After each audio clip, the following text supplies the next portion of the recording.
Hi, my name is Skipper Chong Warson, and I'm a design director in San Francisco. Thanks for listening to How This Works. This is a show where I invite people on to talk about a topic that they know an awful lot about.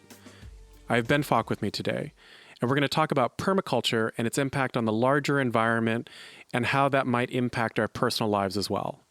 Thanks for making time and space to be here, Ben. Good to be here. Thank you. So, Ben, we start our shows, well, the shows are all about, the subject matter that you know very well. We like to start with you as a person versus a subject matter. So, Ben, we want to find out more about you. Let's start with pronouns.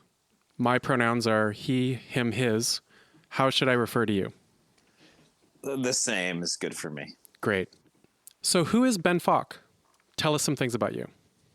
Well, I live in central Vermont, and I grew up in Western New York, and I've lived in a few different areas of the world, and I've spent a lot of time in my life doing like backcountry trips. I used to want to be a mountain guide, and then I found ecological design in college at University of Vermont with this guy, Dr. John Todd, who's should be more well known than he is, but he's a real forefather of modern ecological design of that field. And then through that, I found permaculture and kind of took what I was focused on and applied it, in the front country more than the back country. But I still feel like it's motivated by the same feeling and kind of same intention and drive to try to kind of recalibrate myself to the natural world and live in a way that's more calibrated to how the actual biological world works, and give back and not just take, and be a more beneficial member of the living community on this planet. And and so over time it's evolved into kind of farming and homesteading, and also running this design business called Whole Systems Design, which is now almost 20 years old. And wow, that's kind of what I do for, well, quote unquote, for a living. But I do lots of stuff for a living. I sell honey, I keep bees, I teach courses, and I sell plants, raised a small nursery. I'd say maybe primarily I do design work, help folks plan their site, find land as well, assess property, and then design those places. And not just, mostly I'd say privately, kind of one-to-one, but also sometimes for towns and schools and larger projects. But I'd say maybe mostly it's for families. Okay. So Ben, what's something about you that people might not guess? And you just shared a lot of information, but something that you feel comfortable sharing, of course. Well, it's come up recently, I think, in some conversations with people that I've had, and that's that I had a bone infection and I was sick for about a year of my life. Oh, I'm sorry. Yeah, no, it's actually fine. I mean, it's turned out to be a very good thing in the end. Amazing teacher and amazing experience, as long as I don't forget the lessons that were in it, which are easy to do when life gets easy again. But I guess that's one thing among many. Okay. So what is the thing that we're talking about today that you know an awful lot about? I would say it's site planning for promoting a regenerative relationship with a place, and it's also, management of the systems involved in that. Running of a modern homestead, if you will, or a small farm. That's great. So one of the terms that, before our conversation today, I was able to get your book and dive a little bit into it. But one of the topics that's talked about a lot is this idea of permaculture. And I looked it up in several different ways. And I have to admit that even after doing some preparation, I'm having a hard time wrapping my brain around it. When I was talking to my wife about this topic, she latched onto the structure of the word, and she said, "Oh, is it like permafrost? How there are like microbes and plants buried in the rock, soil, and et cetera." Right. Can you give us a definition around that word? Yeah.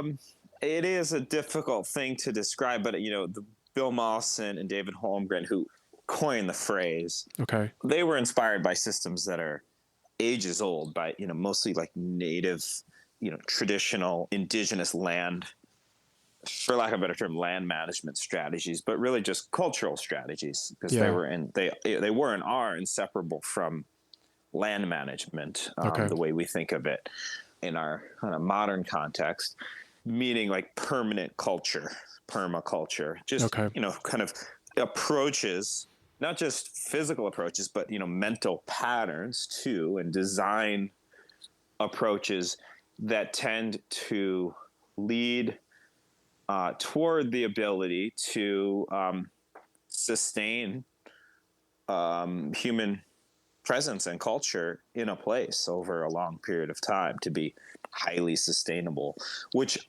begets the need to be regenerative, because so many, pretty much everywhere is damaged. So you can't just sustain a damaged situation, a damaged status. We have to, heal and do regenerative work to then get to a place where we have something worth sustaining. Yeah. But, sustainability kind of has an implicit and explicit need to also regenerate. But yeah, so it's a design approach primarily in that. It's not necessarily a set of strategies, although that's how it's often interpreted.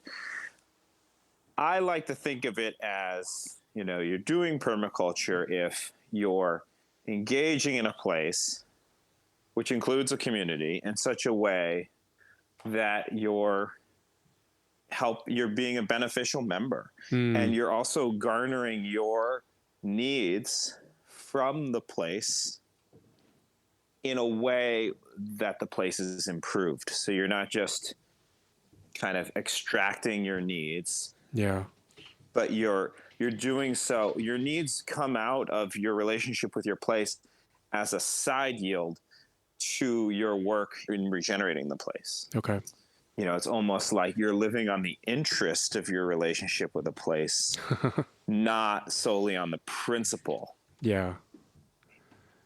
I really like the distinction that you're drawing, because I think many people have heard the term sustainability as it pertains to things like recycling and other kinds of measures to conserve, but indicating that we're already at a point with our relationship with our natural ecosystem that we need to think beyond that, just conserving, but more about how do we regenerate, how do we focus on these regenerative and holistic practices that can help to rebuild the environment. Mm-hmm. Sure, yeah, we have to, the restoration imperative is throughout, any pursuit that seeks sustainability has to do restoration. Yeah, for sure. You talked about in your introduction of yourself doing like mountain country trips, growing up in Western New York, the notion of front country versus back country. What got you started in this work? Is that sort of where it started? I think so. I mean, I think where it started is, impossible to pin down, right? Because it's a hurricane comes from a butterfly flapping its wings initially, right? Maybe Sure. things like, there's no discrete source of anything, I think. But maybe in a more obvious way, I think maybe the place it started was that I spent a lot of time growing up outside, actually spending a lot of time in trees, like climbing trees. Those were, I think, very pivotal experiences, falling in love with trees, because so much of my work now is based around trees. And tree systems, permanent agricultural systems, which are perennially based. But also my folks, I was very lucky to have parents who took, instead of taking us to Disney World and whatever, amusements like that, they took us to national parks. Oh, wow. And, we didn't like it at the time, per se. I mean, you'd rather go to Disney World. My sister and I, I think at that point, in the beginning anyway, we certainly would have rather gone to Disney World like our friends and stuff. But, sure. In the end, or even after just a little while, I think we realized that it was way cooler and way more interesting than, just some amusement park.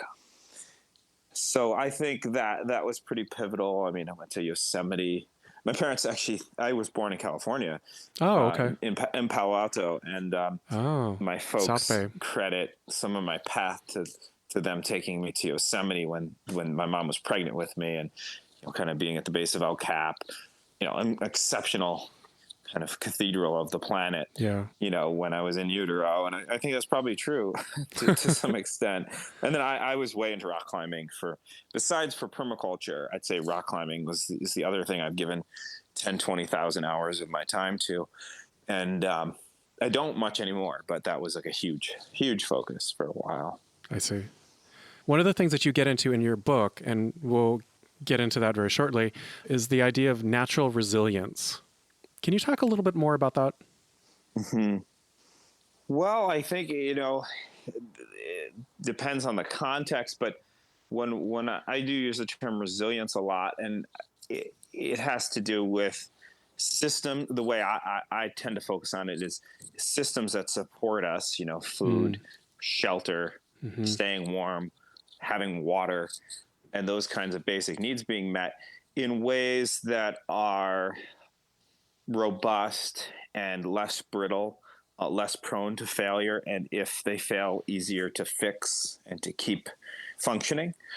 So they tend to be like passive systems. They tend to be technologically less complex and legible, and oftentimes not high tech. Deliberately quite low tech. I like the term appropriate technology, like levels of complexity in a technology that are manageable, and aren't dependent on highly complicated exchanges of materials and energy, and parts and things that come from China and energies that come from the North Slope of Alaska or wherever it may be, to have basic needs met. And so in terms of resilient homestead, for instance, or resilient house, you can see how such systems are, we can see certain examples of such systems. Let's say I'm standing in front of a wood stove right now. Okay.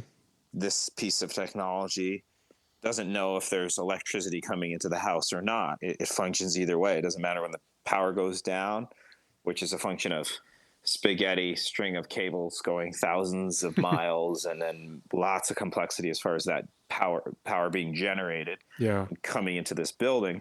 And the wood stove doesn't know the difference, and it keeps providing heat just based on the stored sunlight in the wood being released from this chain reaction of combustion.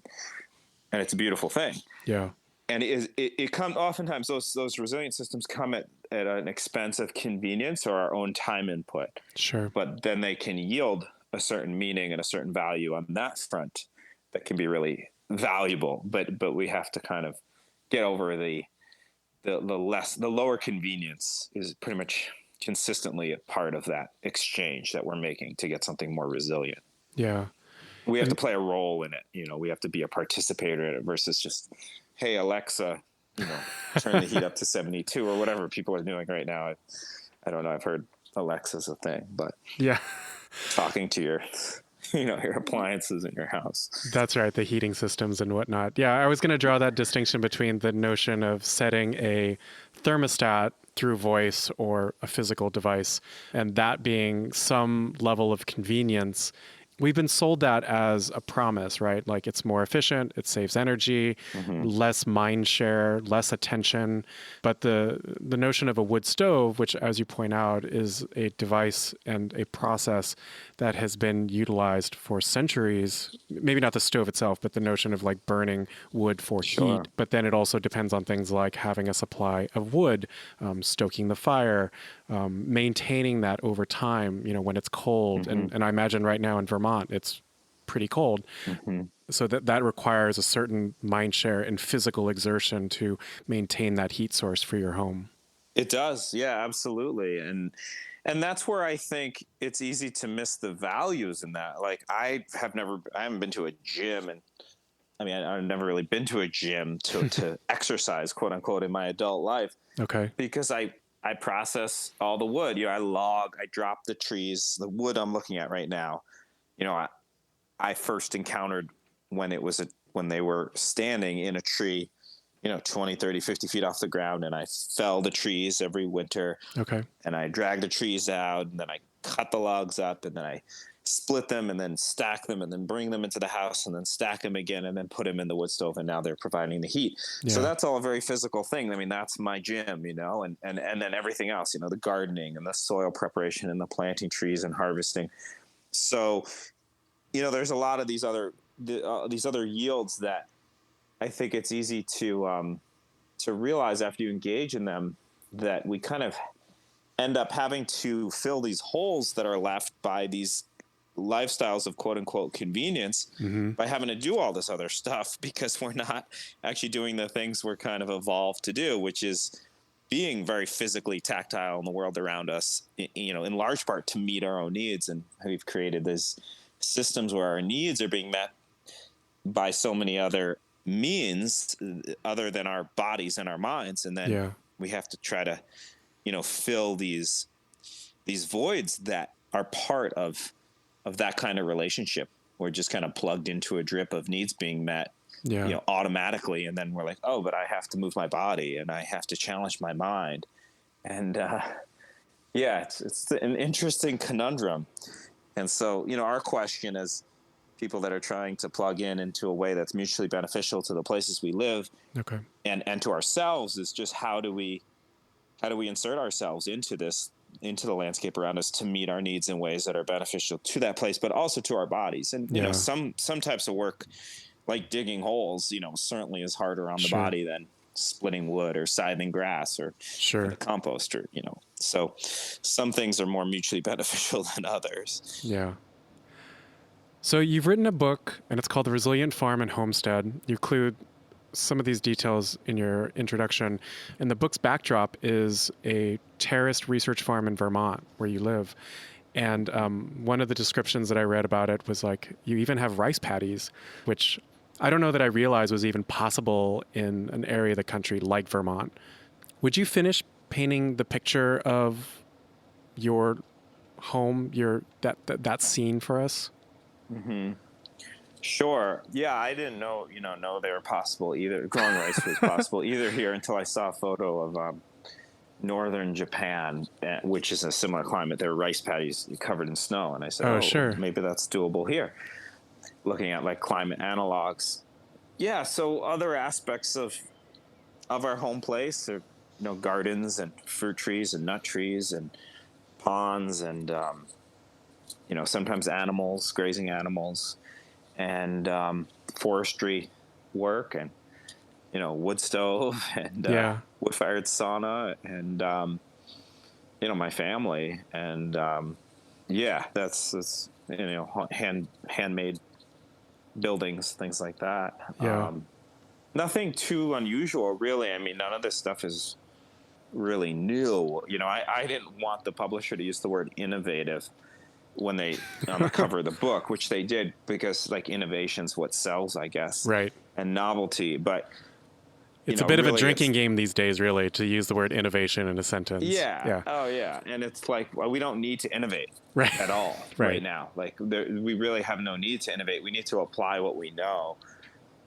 Bill Mollison was famous as saying, we just need to spend the next 100 years applying what we've learned in the last 20. And then we can talk about, innovating again, at that point. But we're not applying what we know and really thoroughly reflecting on what we truly understand and internalizing the lessons and then living them out. So, but just to circle back that a lot of this, none of this stuff is per se new under the sun. And it's just trying to, orchestrate them all together into a functional whole. Yeah.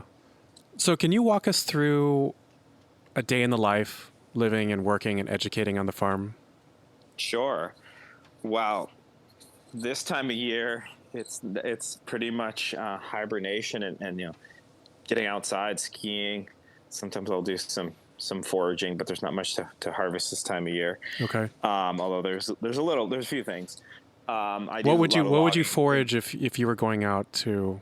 Well, this time of year, I'm actually looking at a big chaga right now, which is a fungi, which is medicinal that I do harvest in the winter. But pretty much I harvest firewood in the winter. I see. Try to do it before the snow really comes. So I've pretty much done with my firewood harvesting for this year. Okay. And also I got a little sawmill, so I'm also logging for lumber, to actually saw up lumber into boards and posts and beams for building maintenance and new buildings.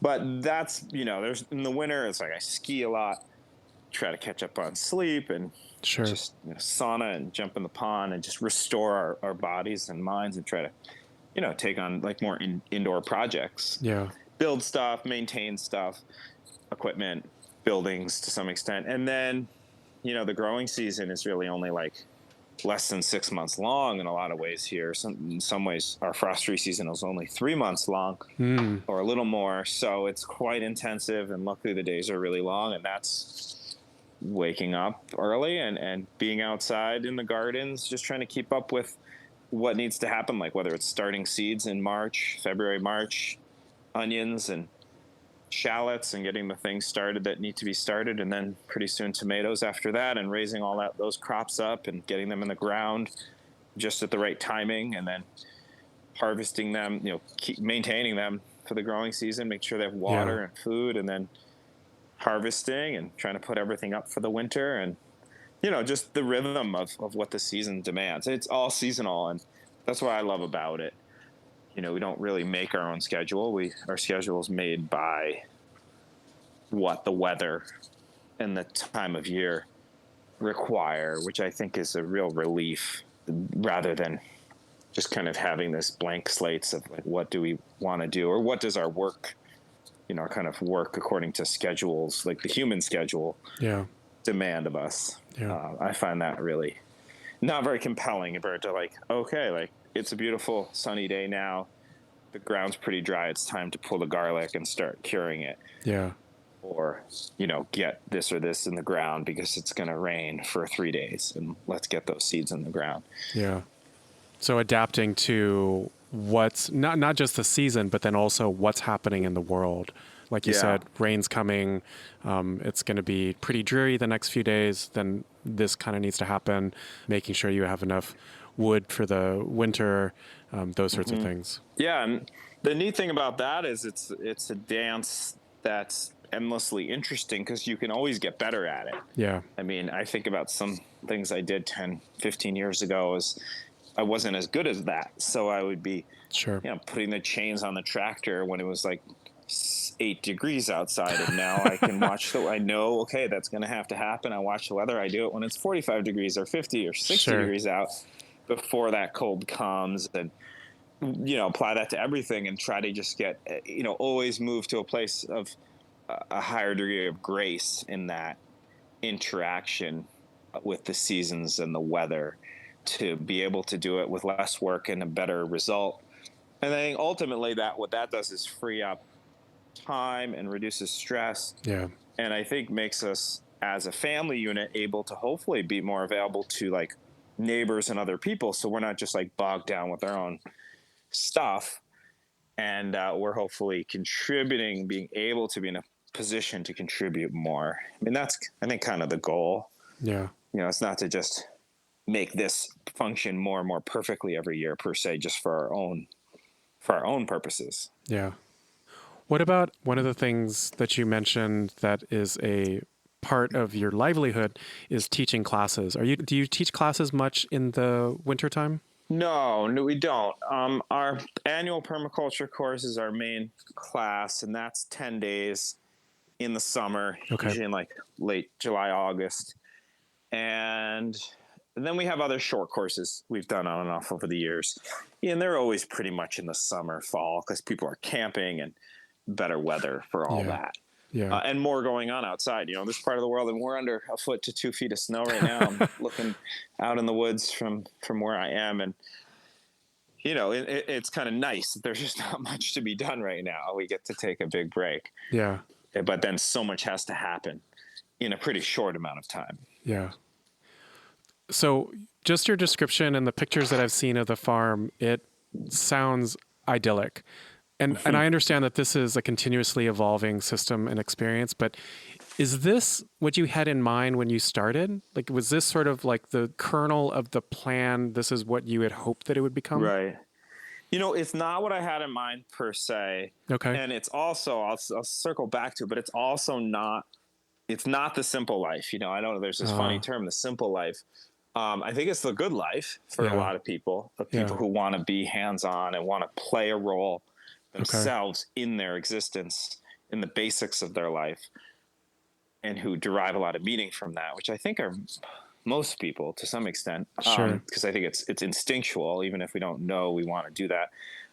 It comes out over time when you put yourself in those situations, but it's not simple in a lot of ways. It's elemental, Yeah. it's instinctual, Yeah. but in some ways it's way simpler to just you go in your house and you turn up the heat, you turn up the thermostat, instead of we wake up and we're like, oh, we didn't bring the wood in yesterday. All right. I'm going to go outside, either, in my underwear, or put some clothes on and go out and it's 5 degrees and bring wood in. But like, those things are cool. I mean, they're inconvenient, but they're also really awesome. Yeah.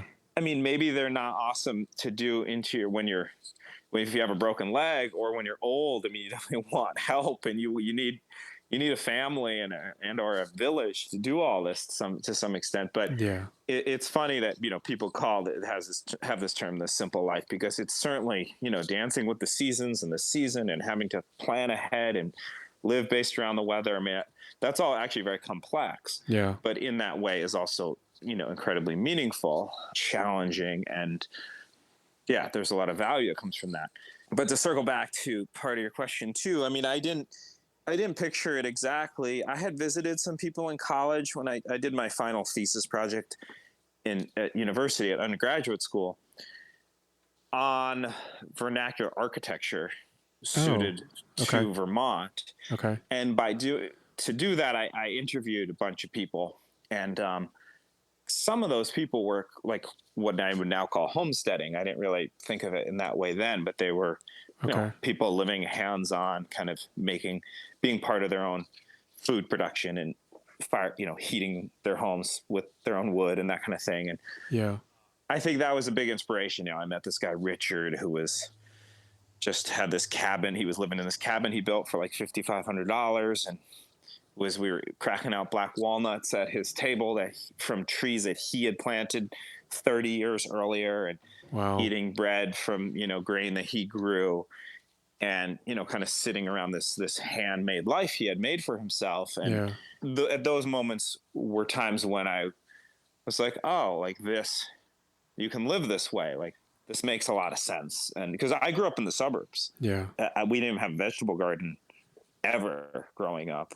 I didn't know what it was like to pull food from the front yard to eat. I was totally like very mainstream suburban kid. So these were all very unusual experiences for someone with my background. I didn't grow up with it at all. So I think, I think maybe those one of those experiences set the stage. But it all unfolds over time, and I try not to have too many expectations about it, because I've learned they're usually wrong. So just kind of let it unfold. That's fair. I want to jump into something that you just said, because I don't understand the term, but vernacular architecture. Yeah. Can you break that apart? Mm-hmm. That's just a term for the design and kind of construction of buildings, of the built environment, that are endemic to a specific place and culture. The strategies and approaches, techniques that have emerged in the relationship between a people and a place over more than decades, and just through architectural fads or construction fads, but over usually centuries and millennia, where there's a lot of wisdom embodied in those systems, because they've stood the test of time. These are approaches that have emerged in that fittingness between people and place for a long periods of time, many generations. And that's just a really rich kind of ethnography and study to look into, because you start to see a lot of wisdom in those approaches, and a lot of tips and pieces of evidence as to how we can do things better by looking at those adaptations that people have figured out. Yeah, that makes sense. Just putting a little bit more vocabulary and context around it. Thank you for Sure, yeah. jumping into that. In your intro video on your website, on the voiceover, you ask a question that I find very thought-provoking. It's around this idea of how many designers are living in the system that they designed every day. And as a designer, a different kind of design than necessarily you work in, but this really hit me because I think this notion of designing in a vacuum or solving someone else's problem and shipping out the solution to somewhere else, like your work is removed from your life. Mm-hmm. This really impacted me. Why do you think that's important? Why is that something that was such a top line question that, when you watch that video, that's one of the things that you ask? Mm-hmm. I think it's just really academic. I think at least the field I'm in, and I think a lot of fields are quite academic. If you're not like living out the results of what you do, if you create something, like you said, and then ship it off, there's no feedback loop there. And you really don't know the value of what you did. It may or may not work. It may work for some people, not for others. And you just don't get to live with it and with the results of your designed thing. Yeah. And certainly when it comes to, buildings, land, gardens, and food production systems, agriculture, animal husbandry, any type of built systems or technological systems that we live with, you have to spend time with them because they work differently, in day 1 and year 2 and year 10, and year 20. They Sure. just don't function the same way. It's like, product testers, good. Yeah. If you rush a backpack or a jacket to market, you may have some features on it that seem really awesome. Yeah. In the lab, and then only through being out in some different weather do you realize, that actually ices up. Like that's terrible. Right. But we didn't have ice. It didn't freezing rain in the lab. Yeah. There's myriad conditions like that. And so we have to kind of live with these systems and to really, I think, get good at designing and making them. Yeah. It's in the management of them where we really learn to be good designers. I think I learn more about design when I'm out in the shop or I'm in the greenhouse or I'm in the garden or I'm in the woods. That's actually when I'm really doing my design work in a lot of ways. It's not in the design studio. That's why I don't like when people say, what design software do you use? It's like the design software I use is my brain and my body. Right. The software you're talking about is the communication software. It's to communicate the content. Right. But it's not to generate the content. If we let the software generate the content, that's not going to be very good. So there's kind of really important distinctions there, I think. Yeah. I think you're absolutely spot on, 100%, that people like to glom onto the process in this way of, they think of architects in the way that they sketch things out, or I work in digital product design. So, when you're working on what a product experience looks like, or, what do wireframes look like? They really get caught up in the minutia of the process, but really the problem dictates the solution. Figure out the problem first, and then, that maybe that notion of like Occam's razor, like simplest solution is the best solution.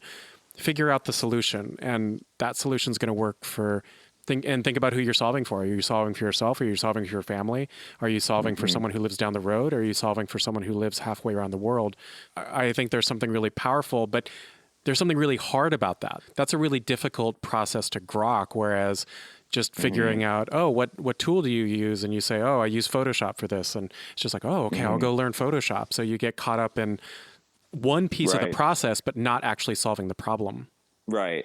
Well, and I think there's a genericness that has, and a universality and a kind of globalist kind of mindset that's led us into this, like an industrial, if you will, kind of mindset where we think we can get our solution from this guy who lives 1,000 miles away or in a different country or whatever. Right. And it's really all of our situations are so custom. And I think, and that's where, like, if you want input from someone, someone wants value from a designer to help them set up a a house, you want to get it from someone who lives like you want to live. They Sure. can't, if they live very differently and they really like different things than you, it's very unlikely they'll be able to do that. So it's all like very custom. I mean, I think even you can make this parallel in healthcare or architecture or product design and anything. We're all, very unique people, and we can't kind of find our solutions just kind of anywhere generically. Like, all of our situations are very custom. It's our, in my field, we use the term the holistic context. All of the nuance that goes into your specific context. Yeah. And just because someone else's solution, and they may also be a homesteader or a farmer or live in a rural place, but Sure. their context may be different in some key ways, and guaranteed they are. Yeah. That whatever works for them, great, may actually work terribly for you. And so it's all about context. Yeah. And I think context is just incredibly easy to forget. We all tend to forget context like all the time. Yeah. It's really hard to remember how contextual everything is. Yeah. That's a really good reminder. I want to switch gears a little bit and talk about something that you mentioned in the book. And it's a statistic that you have where the U.S. Census Bureau has hashed out that the average American moves 11.7 times in their lifetime. Why is that important? Mm-hmm. Well, yeah, it has to do with kind of what we're talking about right now, in that lack of feedback between what you do and what the results are, which in living systems take years and sometimes decades to work through and emerge. So I think one of the reasons that's really important is, if you're moving every 11.7 years, whatever it was when I was researching that and writing the book, or they move, was it that people move 11.7 times or move every 11.7 years? I forget what was the statistic. Oh, the note that I have is 11.7 times, but it could be every in their lifetime. Yeah, sure. in their lifetime, sure. So, which is a little more than probably every 11.7 years. Yeah. So it's maybe every 7 years or whatever, depending on the lifespan. But yeah, same difference. Moving around a lot means you don't get to understand a place very deeply. Yeah. Because you don't get to see, are there less birds of this species here now than there was when I moved here? Is the grass composition, the diversity in this field changing, and how, and what's happening with the soil in my garden? And you can't even tell, like, if things are getting worse or better, and then never mind how your action is playing into that. Yeah, things you're doing. And so with living systems, it just takes a while. I think it takes a solid 5 to 10 years to start getting into the rhythm of a place. Pretty reasonable, I think, generalization that it's not in a year or two. Yeah. And then even certainly I'm seeing things, in year almost 20 now that I never could have seen in year 5 or year 10. And so that relationship and kind of what it demands and kind of honoring the complexity of that relationship, I think, means that if we're going to really behave well and kind of act with as much skill as possible and effectiveness to being a beneficial member of the place, the longer we have a tenure in a place, and the kind of wiser our relationship gets with that place, the better. And it does take a long time. It takes generations. When you look at it, a lot of the most brilliant indigenous systems, they couldn't have come up with in 10 or 20 or 100 years. They needed 50 human generations to really come upon certain strategies and manifest certain brilliant approaches that people have all around the world. Yeah. So that, the lack of rootedness and the, kind of the mobility of our modern life is very much at odds with the ability to do great things in a place. Yeah. I think part of what I hear you saying is that by moving around as much as we do, and after I read this piece in your book, I was having a discussion with my wife at the end of the day, and between the two of us and our situations, I don't think we're part of that average 11.7 times, but my father was in the military growing up. Her father and mother moved around a fair amount early in her life. So the numbers we came up with were, I think, she'd moved somewhere between 50 and 60 times in her life thus far. Wow. And mine was closer to maybe 3 dozen. Mm-hmm. But I hear what you're saying, like not staying in a place almost cuts short your relationship with that place and cheats you out of some of the lessons of living in a place for longer, especially when you have to consider the ramifications on the natural world, on the physical world, et cetera. Sure. That being said, there's a lot to learn from traveling, from living in different places. I don't mean to discount that for a moment, but it seems like that's not what we're lacking. Right. Like we're doing that a lot. I remember my father he's still a doctor, but he was a doctor in a rural area for most of his career, a relatively rural area in Western New York. And one of his patients one day said to him, he said, "Oh, where are your kids?" And he said, his patient said, "They moved really far away. One of them's in Syracuse and one's in Buffalo." And this is near Rochester, New York. Okay. And my dad was thinking, well, that's not that far. Right. You're talking 60 minutes each way. Right. But for that person's reference point in rural America, the reference point is kind of moving away.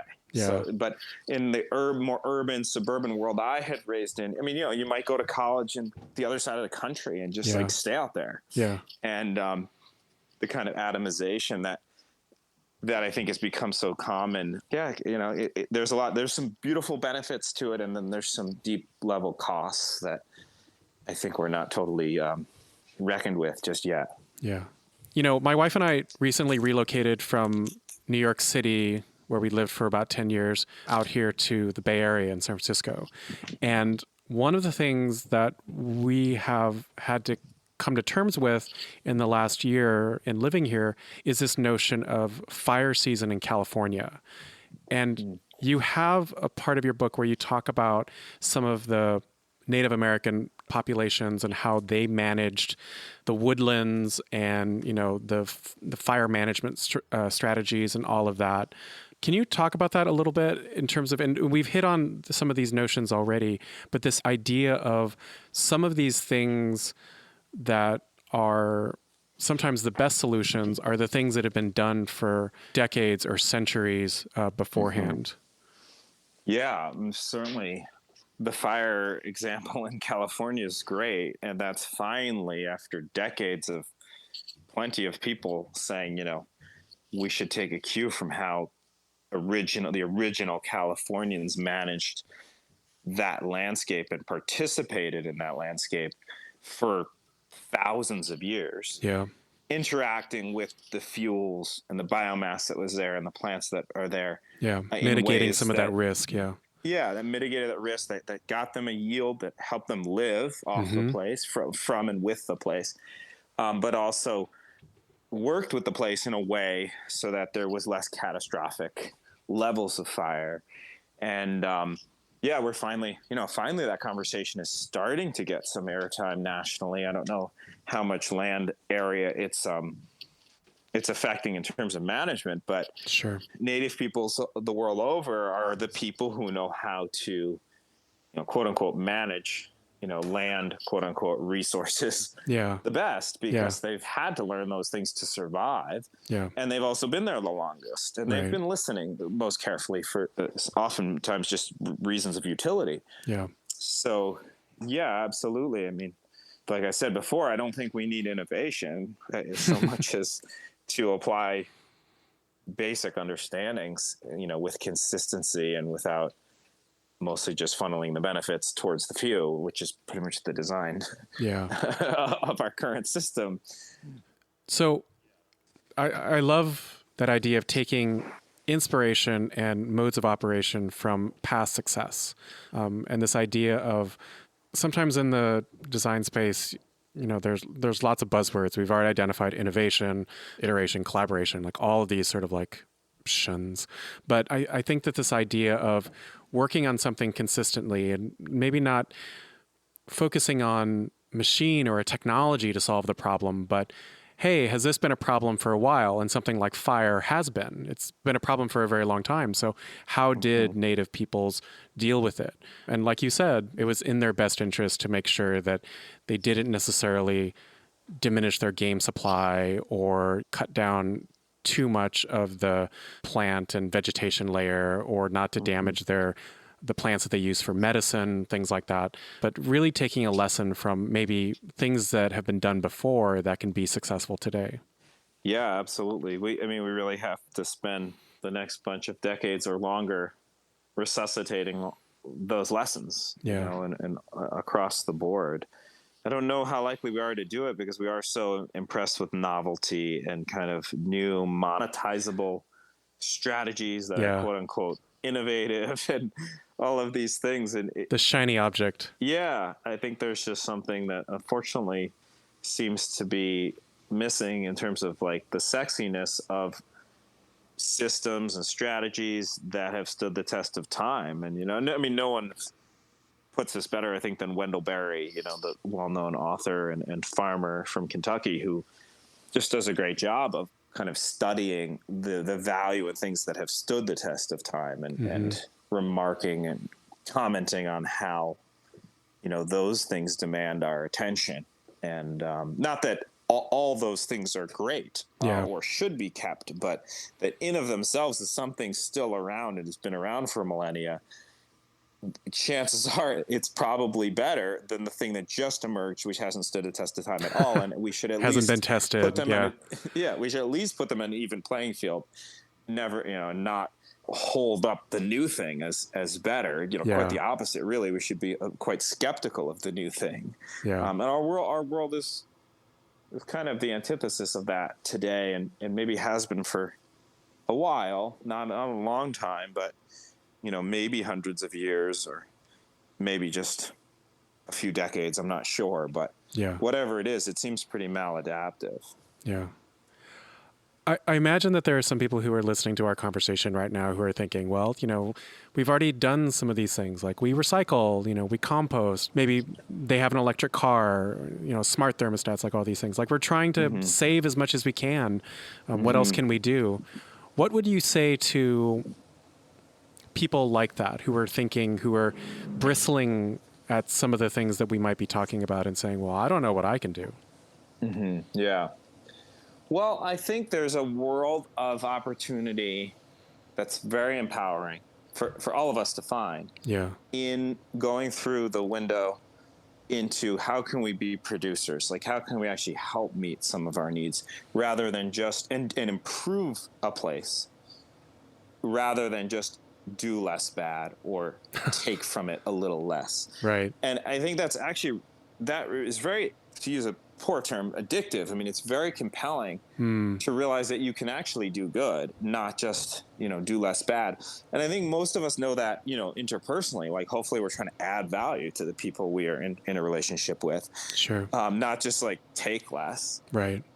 Not just extract and mine a little less, be a little less extractive. Be a little less shitty. When it comes to, when it comes to our relationship with a place, which should be just as multi-layered and as interesting and complex as a relationship with another person. Yeah. They're all part of our relations.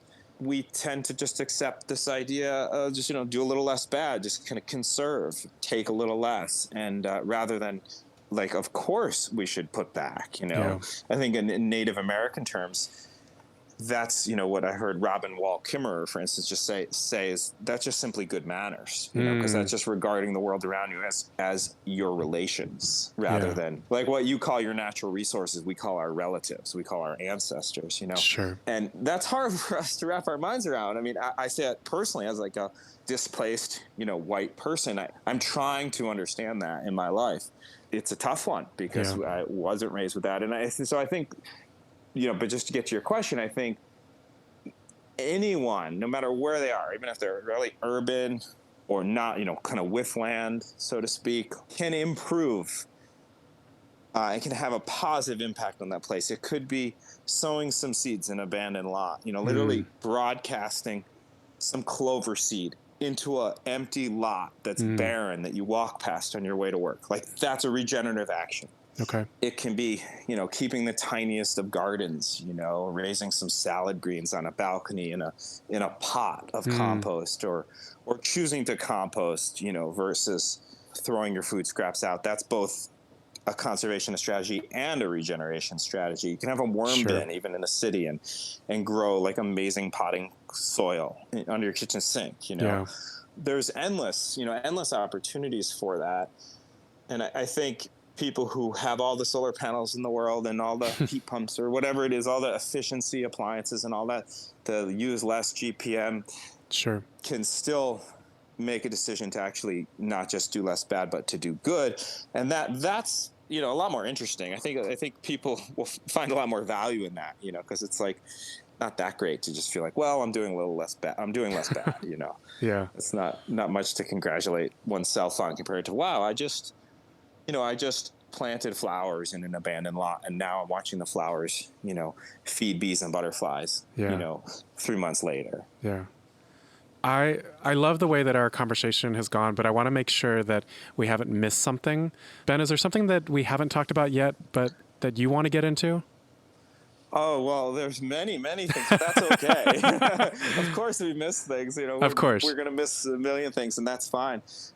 I don't think we missed anything that can't go missed for now, but Okay. yeah, there's so much, more. I would encourage folks to, look into the world of regeneration and permaculture if this stuff seems compelling to them. Okay.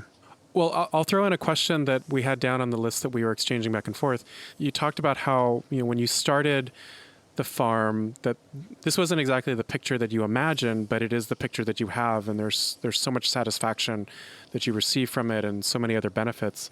Like, what's one of the next challenges that you want to tackle at the farm? Mm-hmm. Mainly the challenges I want to tackle are not on the land that I live on. They're in the community. They're trying to convey the goodness offsite, because at some point we're almost year 20 in now, and like things are pretty dialed. Like our systems are so many more times dialed in and robust and resilient than most people's home systems are. So it's like, I could keep trying to perfect that, but that's not really getting at the weakest link. The weakest link is like helping others do the most basic parts of it, because like anything, I mean, if you want to improve the whole system, you work on the weakest links of the system for the max leverage point to improve the whole. And the weakest links, I think, for most of us are, we can often find outside ourselves. I mean, I'll keep dialing in these systems here, but I think, we've been trying to plant public spaces up and kind of donate and commit time to like helping community orchard spaces get established and planted, and community like gardens for hungry families. We're working with a project on that now, and oh wow, that's great. Trying to do that more and more. Now it's hard to do that. It's not that easy. I can make more of a difference in my own land more easily, because it's like I have that access. Right. It can be hard to access, and a lot of people don't want help, or it's hard to help others sometimes. But that's really, I think, where my wife and I are trying to put our efforts more and more. Yeah. As far as on site, growing food more easily and for a longer, amount of storage into the dormant season, and I don't know, always continuing to get more tree crops established. And I don't know, I do a lot with like welding and craft, kind of woodwork, and I always have more goals on that front. But there's nothing too dire that I'm trying to improve, my own landscape now. So let's get into some of the closing questions. And these are the closing questions that I ask everyone who comes on the show. Ben, what's one of the most important lessons that you've learned so far in your life or in your work? And it can echo back something that we just talked about, or it can be something new. Mm-hmm. Well, I'd say one, there's a lot, but say one that I'm particularly trying to focus on lately is digging into patterns of relating, and also a being that are old, that are probably come from childhood and from like dealing with stresses that are part of life growing up. And then what patterns come from that you take on that maybe you didn't intend to and don't serve you, trying to like do a lot of that, I guess, more inner work. Personally, I think that's really where I've been trying to put more time. Can you phrase that question again so I can just think about it in another way? Sometimes the way that I ask this is around like, what's something you wish you would have learned earlier? Right. That's a good way to put it. Probably to do things more thoroughly, take on less, but do them more thoroughly and better than to take on, a lot and not do them as well. Like one way that's kind of made real is like it's easy to try to manage, more acres and not do it as well and lose trees that you planted to deer because you didn't really protect them well enough or whatever. I see. Than to just focus on a core that's like you really can keep up with, and you can get like a lot more food, for instance, and I think a lot more enjoyably and less stressfully if you care really well for a small area than take on a big area under your care and do it more poorly. I would say that's one, because early on I was quite burned out for a number of years and stressed out trying to like rise to the challenge of like all 10 acres and then realizing, wait a minute, I don't have to do anything with those 3 acres. Like that's Sure. fine. Like they can just stay there and nature can do her thing there. And I can just focus more effort on a smaller area. And also I think not to forget people in the process, like I can be like very focused on work, and I think lost a lot of focus on certain people in my life in the first bunch of years with developing my landscape. And if I did it again, I would have liked to carry more people along with me and be able to spend more of my attention with them, even though it would give me less attention perhaps to the project. But I tend to be, kind of a little bit obsessive when I'm in a project and just throw myself into it. And, sometimes that's what it takes, but Yeah. you incur a cost when you do that, for sure. Yeah. So Ben, what are 2 things that you're excited about right now? And the way I'm asking this question, I mean something like, what's something that you're reading or that you can't put down, or something that you're watching or listening to? Oh, I'd say it's like everything related to my 3-year-old son, really. And just hanging out with him and watching him grow and learn. That's probably the biggest one that I can think of. And yeah, otherwise, anything related to like human health and like kind of wellness, it's much more, I think, that focus right now for me, especially in the midwinter, than like in my landscape or buildings. I've spent so many years of learning how to build this and that, or fix this and that, or grow this and that. And that's really not where my attention has been as much, or I've been compelled to focus on in the last few years as much. Yeah. Yeah. Plus one about the note about your 3-year-old. My wife and I have a 7-year-old daughter, and, I have to say that she's the coolest movie that I've ever had the privilege to like watch, right, over the course of her life. And, and there are times that the movie's tough, a battle of wills, or, whatever it is that's being discussed at hand, but it's just wonderful being present and getting time and space with her. Yeah, I think the energy and the motion is for the next people that are coming up. And I feel like that's kind of where my life is right now. Not that I won't go back maybe into diving whole hog into this or that project, but I've been lucky since the age of about 25. I've gotten to focus on kind of manifesting myself and with a place. And I don't have to push on that pedal super hard my whole life. Like after almost 20 years or so of doing that. Sure. Things are in the ground and they're growing and systems are in effect. And it's kind of all about doing it with less stress and sharing the goodness of all of it with others and focusing on, the next generation so they can get a head start, hopefully be much further along than I was when I was 25. Yeah. I'm curious, especially being 3, does your son help much around the house or the farm? He wants to. Yeah. he's learning, he's learning the names of all the tools, and there's hundreds of tools in the shop, and but he's still just 3, just passed, so I don't know at what point it'll be like a net, a net help. Right now, it's certainly way more time, put into him than like he's helping us kind of get out, so to speak, of this of the project, but. He's learning a lot. And the other day I was up on a ladder and he was on the ground in the shop and I was doing some wiring. I said, "Oh, can you hand me the lineman pliers?" and there's a big magnet board full of like 36 types of hand tools, and he grabbed the lineman pliers and brought them up to me, and I was just like Nice. so happy. He knows. I mean, I didn't know what lineman pliers were versus another plier until way after 3 years old. Sure. Maybe I was 25 years old or something, and Yeah. so there's so many layers like that, and they learn. His ability to learn, a 3-year-old's ability to learn, is just incredible. Oh, they're sponges. And, yeah. His brain works better than mine, in a lot of ways, really. Yeah. And so maybe that's not saying much, but it's just incredible. And so I'm trying to just feed that, Yeah. So Ben, where can people find out more about you? We've talked about your book, and we'll link to that, and we'll link to your website. But are there other places where people can look out for you? My YouTube video has a lot of content on it. I'm not always putting much on it here and there. It kind of goes in spurts. But yeah, I'd say that's a big one. I'm also less on Instagram, but there is a lot of content that I have put out there. Sure. A lot of good info, how-to info that we're actually going to try to put on a blog soon. Oh, that's great. So it could be searchable. Yeah.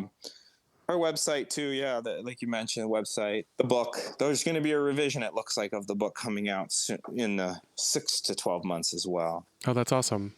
Yeah. Well, thank you, Ben. I appreciate you making time and space for our conversation. Thank you. Happy to be a part of it.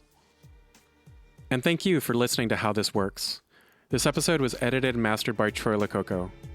Please subscribe and leave us a review in your favorite podcast app. It would be so helpful, because we're in our first season, that you would tell just one other person about the show and why they should listen to it. You can find How This Works online at howthisworks.show. It's 3 words, no dashes. Again, that's howthisworks.show. We're also active in the places where social media happens. I hope that you learned something from my conversation with Ben. I know I did. We'll talk again soon.